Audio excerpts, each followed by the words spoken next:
I'm giving each group of you a different era of history to research. And the question is, what impact did your era have on the modern world?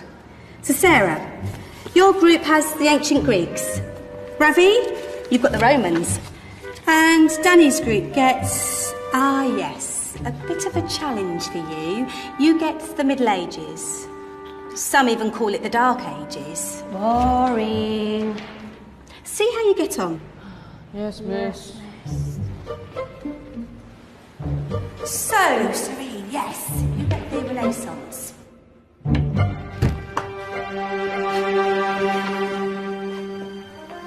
Is that the librarian? I guess so. How are the Dark Ages going to have anything to do with us? Excuse me. Sorry to bother you. What do you want? We need to find out what impact the Dark Ages had on the modern world.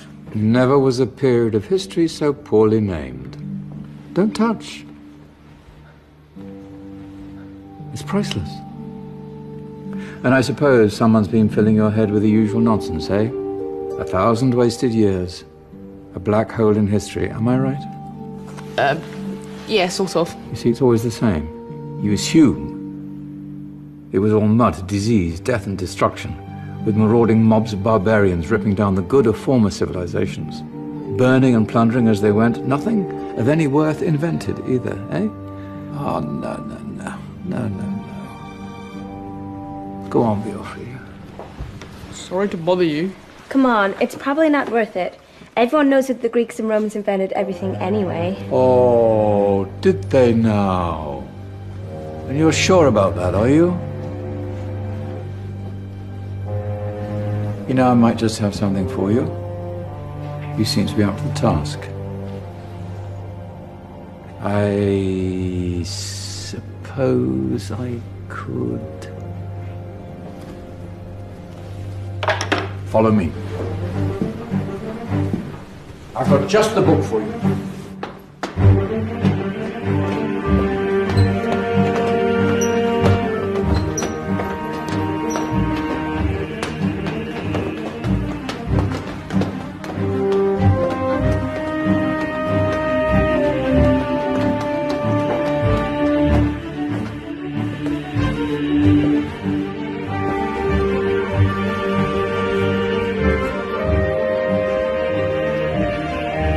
Where are we going? I don't know. Ask him.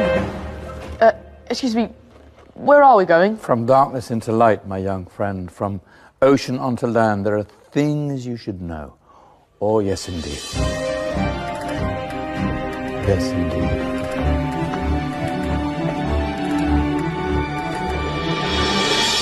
Now, I know I left it round here somewhere.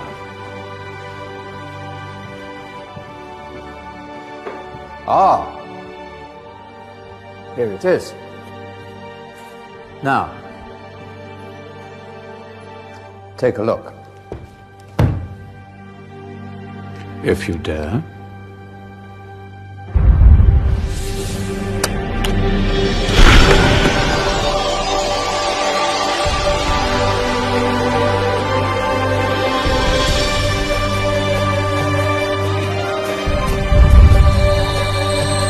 What's going on? Welcome to the Dark Ages, or as it should be known, the Golden Ages. Who are you? I am Al-Jazari, engineer and ingenious inventor. I thought you said this was the Dark Ages. It doesn't look very dark. That's because it's all a matter of perspective, my soon-to-be illuminated friend. Of course, there are parts of the world that weren't dark at all, but in a civilization that stretched from Spain to China, the golden rays of discovery and invention shone over everything. What civilization? The Muslim civilization, my young friend.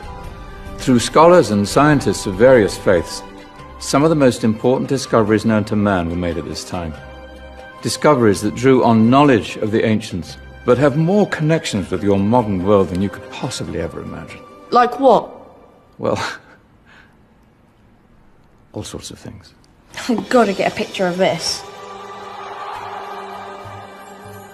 I knew it was a good idea. Who are you?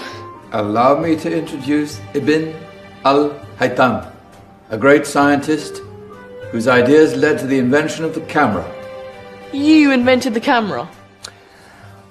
I laid the foundations for modern cameras by explaining how our eyes work. I found a way of projecting an image onto another surface through a small hole in a dark room, later called camera obscura. Think of all the things that evolved from this discovery. Cameras, cinema, all share the same principle. Cool. Look out below! Who's that? That's my good friend, Abbas ibn Farnas, who gazed up to the heavens, passionate in his belief that man could fly. Whoa. Indeed, he dared to dream about flying 1,000 years before the Wright brothers. Do you know you all take your jet-setting holidays for granted, so it only seems fair to remember Abbas ibn Farnas. Stand by. I'm ready for takeoff.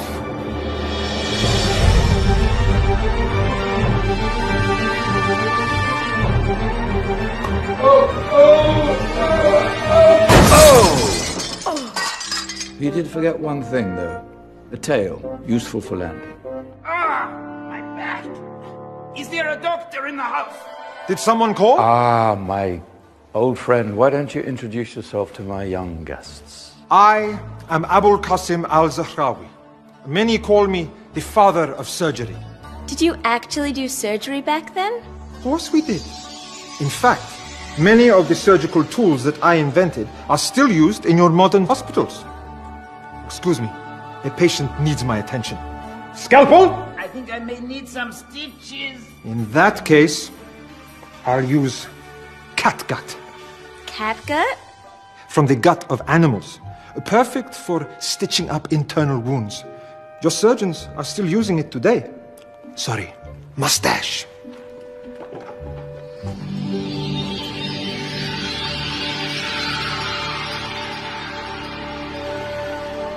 Who's she? That's Maryam al-Astrolabi, one of the many brilliant women of her time. She made sophisticated astrolabes. Astro what? Astrolabes. They show the sky and the stars on a small flat plate you can hold in your hand. Think of them as ancient calculating or timekeeping devices. Today you have your watch, your compass, satellite navigation, helping people and explorers travel the world. Science at its brilliant best. And all these things were developed during the Golden Ages. And that's just the tip of the iceberg. There were thousands of other inventions covering all areas of life, and in the years that followed, their influence spread across the whole of medieval Europe. So you see, it wasn't so dark after all. What about you? Me? What did you invent? Well, I don't want to be big-headed, but I made some groundbreaking advances in engineering. I suppose my most significant discovery converted rotary motion into linear motion using a crank and connecting rod. It's essential in pumps and engines. In fact, I've no idea how the Industrial Revolution could have happened hundreds of years later without such a device. Not that I ever get the credit I deserve. But my crowning glory was my amazing time-telling machine. My legendary elephant clock.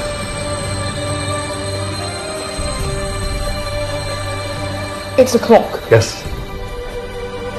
Dozens of components collected from different cultures around the world. Indian, Greek, Arabian, Egyptian,